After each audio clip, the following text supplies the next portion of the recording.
You're listening to the Prospect Blueprint, exclusively on twoadays.com, the number one source for college coach reviews and ratings, as well as recruiting tips and resources for college athletes.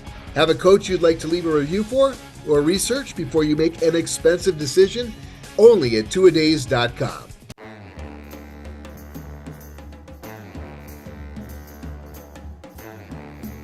Hello and welcome to the Prospect Blueprint. This webcast is for prospect coaches and those who support those prospects so they best understand what it takes to get from one level to another. As usual, my battery mate is Mr. Rick Dempsey, veteran of 24 years of MLB service behind the dish. Rick, how you doing?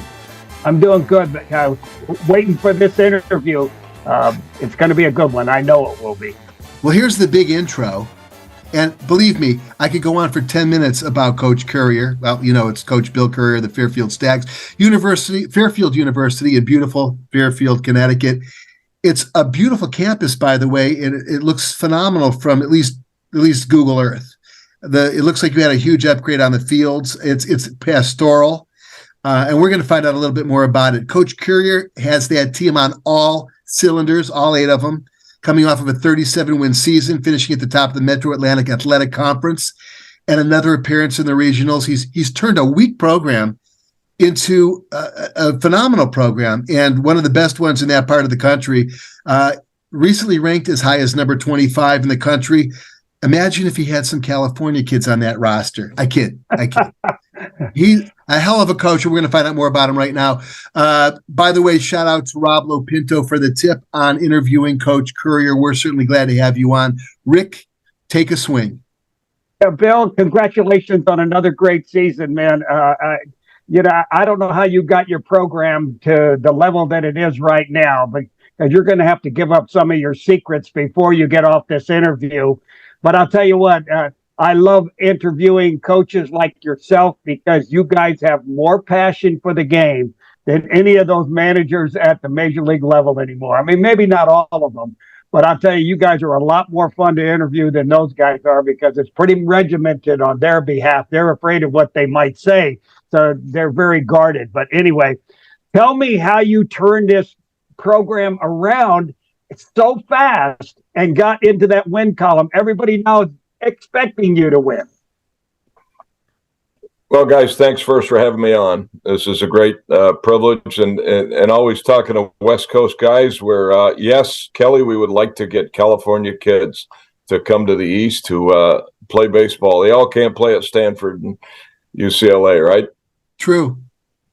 When I first got here, guys, it was always been a great school. We've had some terrific alumni come out of here, like Rob Lopinto. We just didn't have the depth. We didn't have the commitment from a lot of them. And we wanted to bring this program up to equal our academic, destination place for a lot of our business students. About 75% of our team is in business, finance, or marketing, which our school is top notch. So that was the goal, to make the athletic program, get some dedicated player and get some winners. You know, we look for kids that are come from winning programs and coaches and summer leagues that, really test their kids and play in front of crowds of good people and scouts and everything else. We want kids that are used to winning and used to being in the spotlight. Coach, I've been a minor league manager, A-ball, AAA, won championships at the PCL. And I thought, well, heck, I've been really doing a pretty good job as a minor league manager. But you know something? Your job is tougher. And that's what I want to find out, because why would you want to become a college coach when it is so difficult to put really good teams together? It is a challenge because obviously in the minor leagues, you get players brought to you and you're just managing them in the game. Certainly in college, and this is my 36th year as a head Division I coach, and we have to bring our own players in, and we have to meet standards, not only NCAA standards but college standards at the school you're at. So us coaches are certainly always getting tips from alum, from scouts, from high school coaches, AAU coaches, you can name it. Everybody wants to tell us they got a guy. And just like you, Kelly, right? You got a guy, and he can definitely play for you. And these that pan out, certainly we try to get them to our school and on our program. So that's a big part of the difference between minor league managing, certainly in college. We wear a lot of hats. We also have to fundraise Really and talk to alum and have events and do all sorts of things all year round. So it's a full year commitment, certainly not just 6-7 months. Yeah. Yeah, I did want to bring up the fundraising, but it's a couple questions ahead of this one. And since I'm heavily scripted, I'm not going to break the script, but we're going to get into that a little bit, at least touching base on it, certainly. And then one other thing, as an adjunct to that question, before I get into my couple, would be the having to re-recruit your players at the end of the season. So, by the way, as a testament to you, you have very few people in the portal. Very few people are leaving. You did have one outstanding player today. Tell us a little bit about what it's like to have to recruit your players, which you really haven't necessarily had to do, but to have such a good player as the one that you are about to talk about. Yeah, the college baseball game in Division I here is just gone crazy. Us coaches that have been around and the players that are the coaches that have just got there also. We're not happy with it, except for if you're an SEC team, which is certainly top of the pack.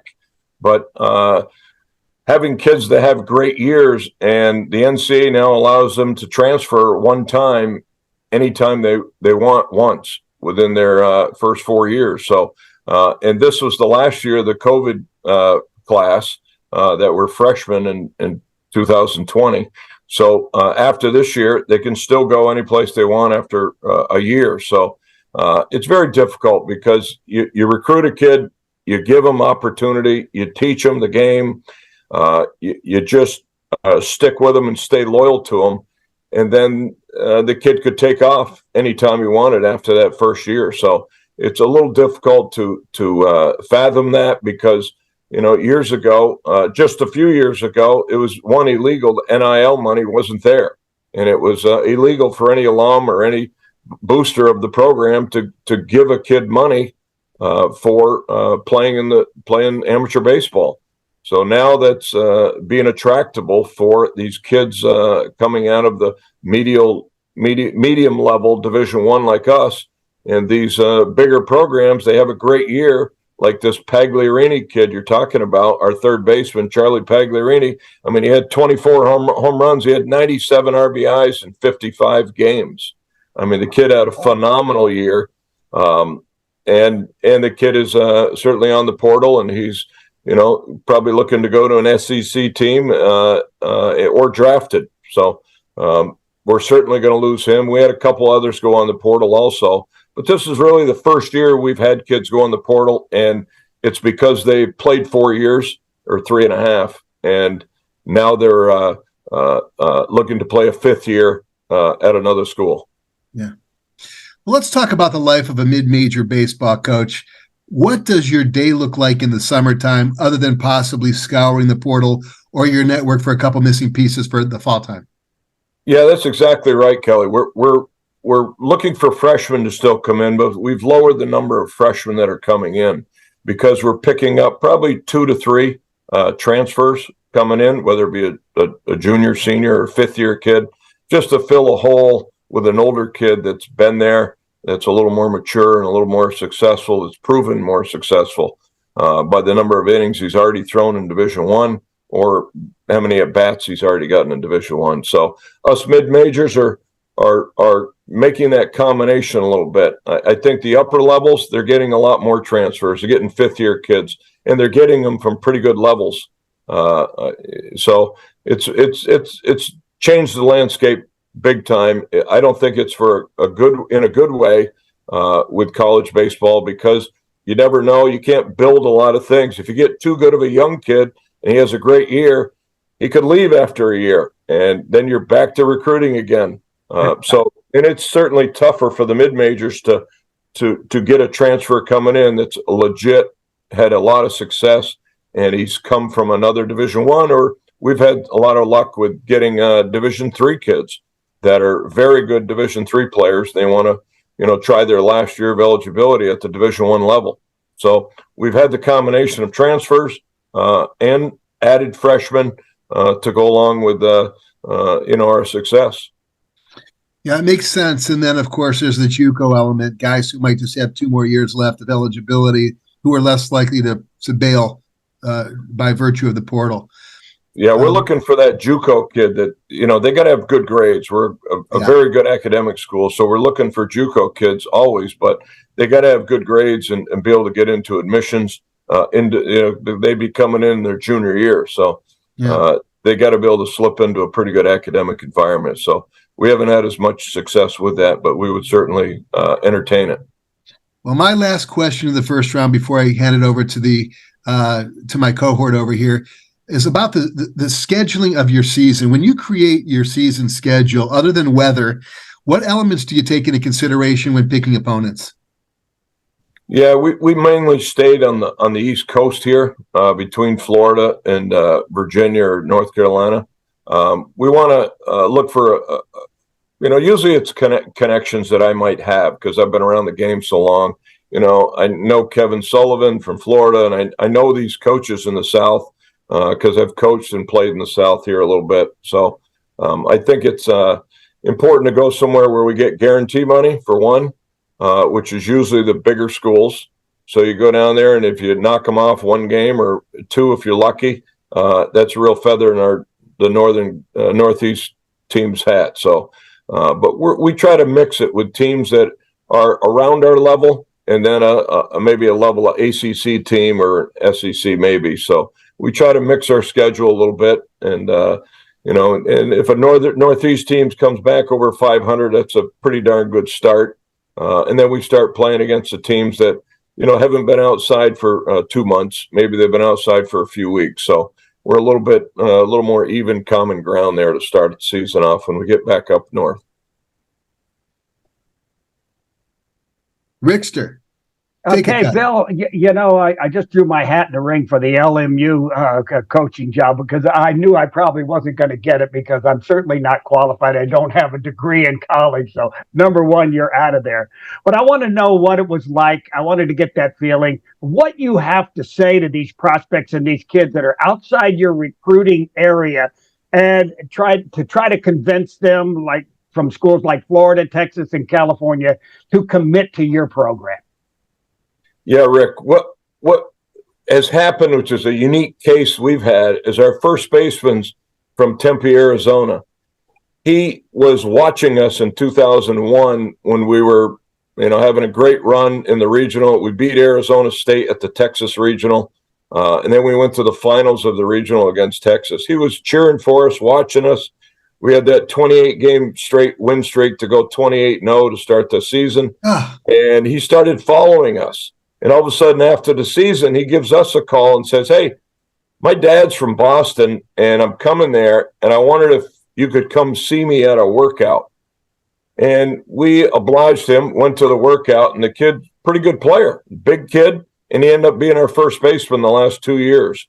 So most of our kids are from the Northeast, but this kid just kind of fell in our lap and was kind of recruited us. So that was kind of a different situation, but we're at a place now where we would really like to get kids out of our region, of kids that are just getting overlooked by the bigger schools, or they are going to sit the bench for 2 years at a school like that maybe, or get replaced by a fifth-year kid they're bringing in, or a JUCO kid.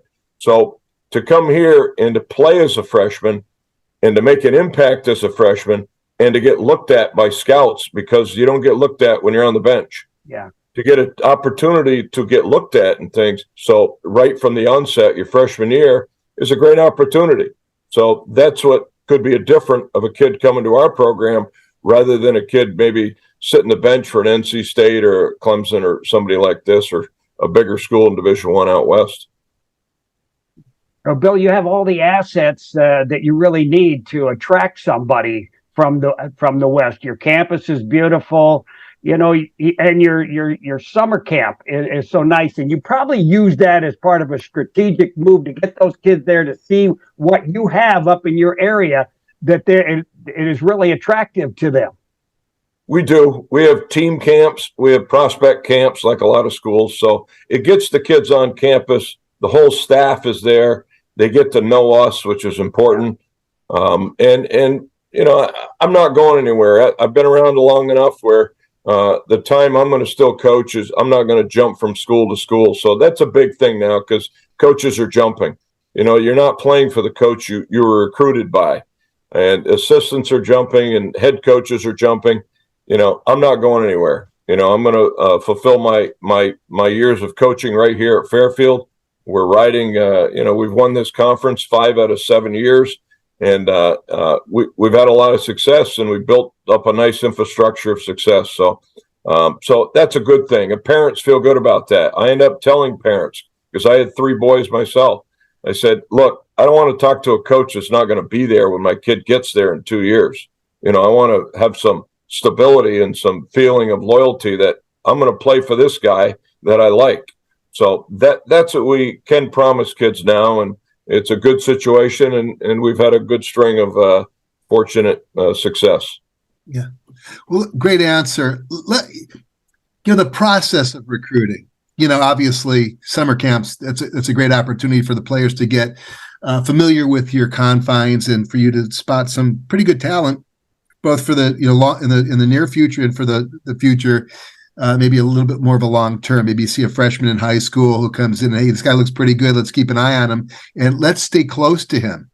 So let's talk about the process, because I've seen a lot of this going on. And you and I spoke a little bit about the process of recruiting yesterday. But we see really good JUCO players get contacted by recruiters, and then they get ghosted. Then suddenly, after no contact and fully ignored texts or emails, they reach back out to those players, but by then it's too late. How easy is it for a coach to lose track of prospects, people that they've contacted, they have some interest in, and do they have a CRM? Is there actually a recruiter CRM? Is there a training program? Is there a way that these recruiting coaches could stay in touch more effectively with some of these players so they don't slip through the cracks? Well, I can just speak for our situation here. There's a wide net that goes out, and you're talking or watching a lot of kids, and kids get taken by other programs, and kids move on your depth chart all the time. Weekly, us coaches, our staff will talk about kids and where they're at, and what it all circles around what our needs are on our own team here. So so we're looking at kids a bigger number early, and that number is really shifting all the time. It's shifting from priority for us. It's shifting on kids are being snapped up by bigger schools, and that's what we're looking for. We're looking for the kid is just going to not quite go to a UConn, a BC, a school like that, a Virginia or a Rutgers, or in our region here. We're looking for that kid that's not quite good enough or not ready, certainly for those programs. So we're looking for that smart kid that's a niche under that level, but he can come here and play right away. That's the kid we're looking for. So that kid may change on our list, Kelly, back and forth because he gets snapped up by one of those and we shot a little bit high, or he's a little bit lower than what we thought he was, and maybe another kid jumped above him. So we're maybe a little bit hotter or on contact with another kid a little bit more for that position. So that's a changing landscape all the time by us coaches and our recruiters. And, it's not like we don't care about the kid anymore, but we're just pushing them off, or we're heating up on them. Depends how the level we've seen him play. And if we've seen him 2 or 3 times, maybe he changed for the good or the bad while we saw him. So in this synergy that all the Division I's have now, we can look at a lot of college kids too, these JUCO kids or college kids that might want to transfer here. We can really look at them repeatedly, see at bats or as a pitcher. We can see them a lot of pitches in just 10 minutes. We can see them over maybe 2 or 3 years of their pitching, their outing. So this really speeds up the recruiting, but it's a changing landscape all the time, Kelly. That kids can't feel bad because we're not staying in touch with them. It's just changing all the time. And if we're only bringing in 5 or 6 freshmen, and 3 transfers, which is a normal list for us. That that's pretty exclusive group right there. We're trying to bring in territory. Yeah. Okay. How can you have Rick Dembski? Rick Dembski asked me a question on academics and stuff. I saw him. I know. Play. I'm old enough to see him play with Earl Weaver and watch him sliding on a tarp that's pulled over the infield. Oh no, you didn't watch that. I've seen it all, Rick, and I can't believe you're asking an academic question about college baseball. I mean, Kelly, what are you thinking? I know. Thanks for saving me, Coach. You saved me there. Thank you. Well, I didn't want to ask because you already covered one of them. I want Rick to have equal, Rick, obviously Rick have equal time. But I was thinking academic question from Rick. Not that you're not smart, but you don't even have to go to college, man. You were drafted at 17. So anyway, you can ask the question. Well, I'll go ahead and get my head back so I can edit it properly. Go ahead. Well, I would love to ask him a lot of questions about Major League Baseball and his feel about the way the game is being played, because I did sign out of high school at 145 pounds a catcher, and they told my mom, don't change the furniture around. He'll be back within the next 6 weeks. He's way too small to play. But your approach to these young players has got to be a lot like some of the coaches that I had that were totally behind me from the beginning because I was so small. And they just did not give me much of a chance. So, when you're recruiting, do you look for things like that where it's just bigger, stronger players, or do you find those guys on the West Coast, Texas, Arizona, those players who have the heart to make your program a lot better? Do you specifically look for some of those kind of players? We do, Rick. We really look for the makeup in a player. It's easy to see what physically they can do. Any scout or assistant coach or coach can say, yeah, that kid's pretty good. He could definitely play for us. And then we got to see, what kind of grades does he have? For one, he could be the best player in the Northeast or the country, but it does us no good to recruit him if the kid's got an 82 GPA. So we're looking for kids, after we see how they can play, their grades. And we're also looking at just their mental makeup. Are they treating their teammates right? Are they, listening to their coaches? Are they gazing off or on their phone when the coach is talking to the team after the game? A ball goes through the shortstop's leg. Is the pitcher throwing up his arms, or stuff like that? Little things that us coaches are watching just to see what type of teammate they are, and it just makes an important thing because we're trying in college. These kids really are around each other a lot. They go to school together. They practice together. They're not making money here, so they're in it together for keeps here. No one's moving up to AA on the team, and you're never going to see him again. Or some guy's going to the big leagues you're not going to see, and he's making more money, and he doesn't give anything about you. So I saw it in the minors all the time. So it's a situation where we're looking for a team chemistry.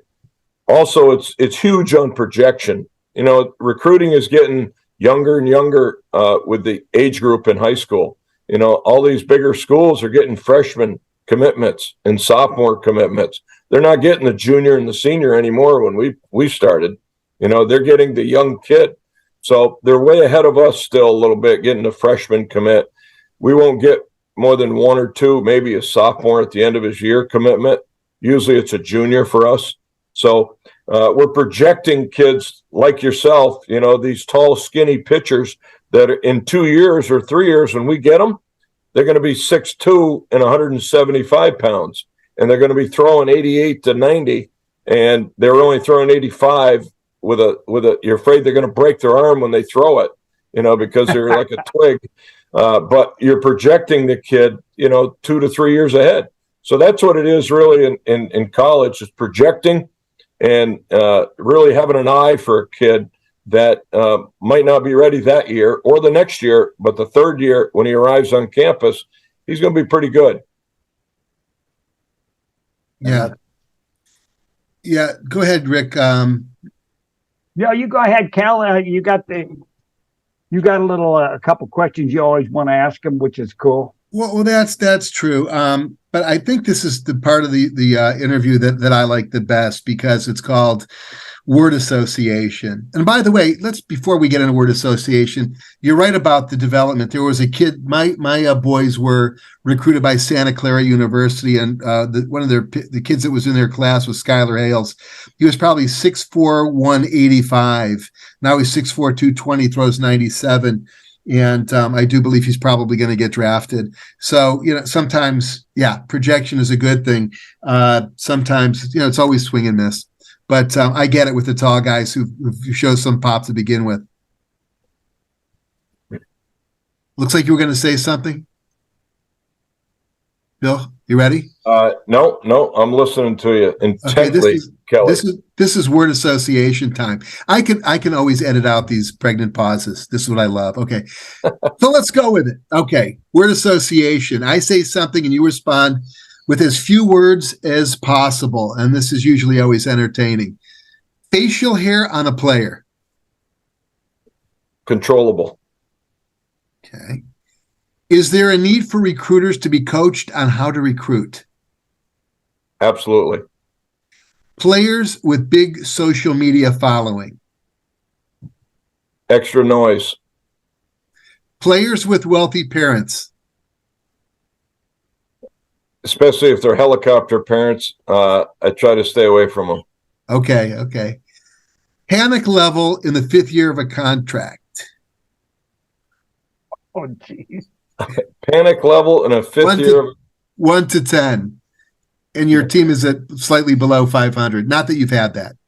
Our college kids are more worried about getting a job than get drafted, because there's usually only a couple draft possibilities or 2 or 3 on the team. So most of them are worried about the 5th year getting a job. But here's the thing. I'm talking about the coach. Oh, coach? A coach's panic level in the final year of a contract. No worries. If you're doing well, you're going to get another 5-year contract. That's Coach Currier speaking. I've heard one coach, we won't say who he is. He's a really good guy. You probably play him. He said 12. Literally like that, 12. JUCO players or high school players in a pinch to fill a quick need? Good fix. With us, it's not a lot of JUCO kids, as I stated earlier. A fix more comes from a 5th year Division III kid or another Division I kid. Okay, interesting. Okay. Infielders that pop the glove before throwing. Waste of motion. Catchers More steps on the runner. More steps on the runner. Catchers extending their legs out to get under a pitch with runners on base. Chicken shit. Agreed. Sasquatch, real or nonsense? Nonsense. Okay. I like you. I'm from Vermont, man. I was from Vermont. I lived in the woods, next to the woods. I never saw one. I would have seen one if I lived in Vermont all my life, except for the last 12 years.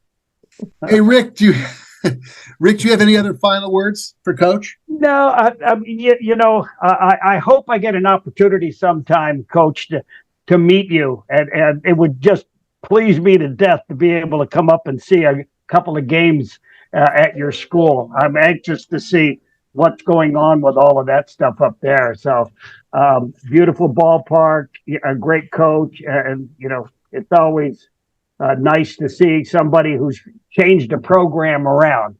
And like I say, I love college coaches more than major league managers because they have a passion for the game. You certainly have that passion. I'd love to talk to you. So that's where I'd like to meet you in person one of these days. Well, thank you. The older I get and the more I do this, the more I really enjoy being around the players, and they keep me young, and I learn a lot from them every day. Not always good stuff, but I learn what they're thinking, what they're doing, and I just enjoy the heck out of it. And the kids know how much I love to be around them, and I love to be loyal to them and push them to be better. And, what else could you want as a parent for your boy? Yeah. Absolutely. Well, because I know Rick has a dinner date, we're going to go to our player spotlight and then wrap it up. And the player spotlight is a place where we shine some light on players and congratulate them accordingly. And that would be three. I believe we have three that we'd like to mention right here and now. It's Cooper Thacker from Feather River. He's committing to UCSD, Eric Newman's program down there. It's about time somebody grabbed him. To have that bat sit until late June was absurd. Congrats to Jordan Jaffe, a freshman at the University of Richmond, for getting a freshman All-American designation. SoCal kid who went to Calabasas High, not too far from where Rick grew up. And last but not least, Michael Allen Stanford, lefty from Westlake High School, home of Mr. Christian Yelich and Matt Franco, and who am I forgetting? Oh, yeah, Lowenthal. What's his name? Lieberthal. Mike Lieberthal. Yeah, Mike Lieberthal. Yeah. Stanford's going to Utah. That's all for today. Again, thanks to Coach Bill Currier of Fairfield University. Great job and continued success in the future. Real quick question, Coach, you gonna get VCU on the schedule this year? Gonna get who? VCU. VCU? Yeah.